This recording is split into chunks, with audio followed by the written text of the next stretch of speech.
Hello বন্ধুরা, আসসালামু আলাইকুম। সবাই কেমন আছেন? আশা করি সবাই ভালো আছেন। সবার দোয়া ও ভালোবাসায় আমিও ভালো আছি।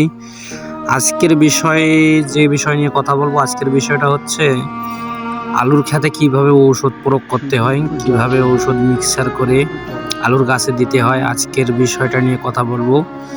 আশা করি ভিডিওটা সবার ভালো লাগবে এবং বেশি বেশি করে শেয়ার করে দেবেন, যেন নতুন যারা কৃষক আছে তারা যেন সবাই দেখতে পারে এবং এভাবে যেন ঔষধ প্রয়োগ করে আল্লাহর রহমতে আলুর ক্ষেতের মধ্যে অনেক হবে, ফলন বৃদ্ধি হবে।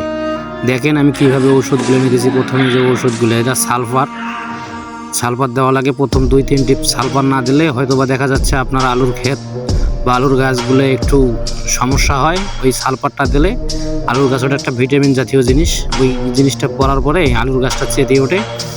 বিশেষ করে গাছটা অনেক সুন্দর হয়, আলুর ফলনটাও বৃদ্ধি পায়।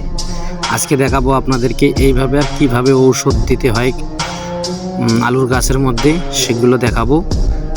দেখতে পাচ্ছেন ভিডিওর মাঝে হঠাৎ করে একটা ছেলে আসলো, সেও আমার সাথে ঔষধ দেবে। সেই কারণে সে একবারেই রেডি হয়ে বাড়ির থেকে বের হলো। আমিও এদিকে ওষুধগুলোই দিছি।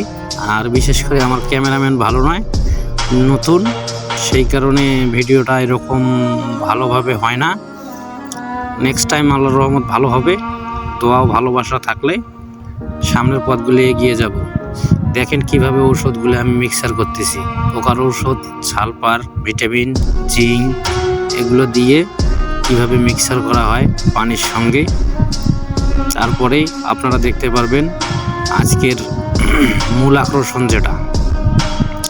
কিছুক্ষণ বাদে আমি এই যে ধীরে ধীরে ধীরে ধীরে ধীরে ধীরে সব কিছু দিচ্ছি। দেওয়ার পরে পানিতে ঔষধগুলো দেওয়ার পরেই একটা বাঁশের কঞ্চে নেব, কঞ্চে নিয়ে কঞ্চে দিয়ে পুরো আর কি ঘটলার পরে, আমার গ্রাম আঞ্চলিক ভাষা যেটা, ঘটলার পরেই ঔষধটা ভালো করে মিক্সার হবে। আগের পোকার ওষুধটা শেষ, দ্বিতীয় বোতলটা ঢালতেছি। ঔষধ দিতে গেলে আমার জমি মোটামুটি অনেক, ওই কারণে ওষুধ বেশি লাগে।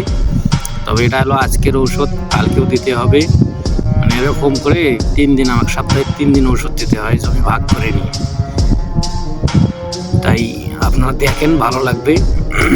আর পাশাপাশি আপনারা সবাই সাপোর্ট করবেন। আপনাদের সাপোর্ট ভালোবাসা না থাকলে ফেসবুক কিংবা ইউটিউব আমি কোনো পাশে আগাইতে পারবো না। আর আপনাদের ভালোবাসা থাকলে অবশ্যই আগাইতে পারবো।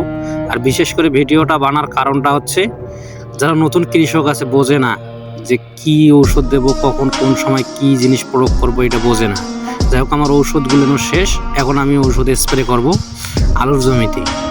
এখন দেখেন কিভাবে আমি হাঁটতেছি আর কিভাবে দিতেছি। প্রত্যেকটা গাছের মধ্যে ওষুধ পড়তে হবে, যদি না পড়ে তাহলে দেখা যাচ্ছে যে একটা গাছে ওষুধ পড়ছে, ওইটা গাছে ভিটামিন, ওইটা তাড়াতাড়ি বৃদ্ধি হবে, আর যেটা পড়ে নাই সেটা ডাউন হবে। আপনারা দেখতে পাচ্ছেন আমার যে জমিটা, যে আলুর গাছগুলো আছে সবগুলো একসমান, একটা 19-20 নাই। তার মানে আমি ঔষধ নিয়মিত প্রয়োগ করছি এবং কীটনাশক ঠিক মতন ব্যবহার করছি।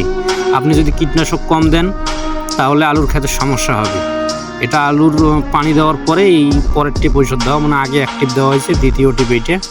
তৃতীয় টিপে আমি সালফার দেবো, জিঙ্ক দেবো, আর পোকার ঔষধ দেবো। বিশেষ করে পোকার ওষুধটা প্রত্যেক টিপে থাকতে হবে। আলুর বয়স যখন হবে আপনার 55-60 দিন, তারপরে কারেন্ট পোকার ওষুধ দিতে হবে। কারণ কারেন্ট পোকাটা এমন একটা পোকা, সব খেতে নষ্ট করে। আপনার শেষ। এখন আমি দ্বিতীয় বান্দার জন্য আলু চেষ্টা করব কীভাবে এই যে কীটনাশক প্রয়োগ করতে হয়। দেখেন আমি এই যে সারের বস্তা এখানে নিয়ে এসেছি, আর এই যে গামলায় করে 3-4 জন মিলে ছিটাই দিছি। ধন্যবাদ পরের ভিডিও দেখার জন্য। সবাইকে আমন্ত্রণ রইল। আসসালামু আলাইকুম। ভালো থাকবেন সবাই, সুস্থ থাকবেন সবাই। ধন্যবাদ।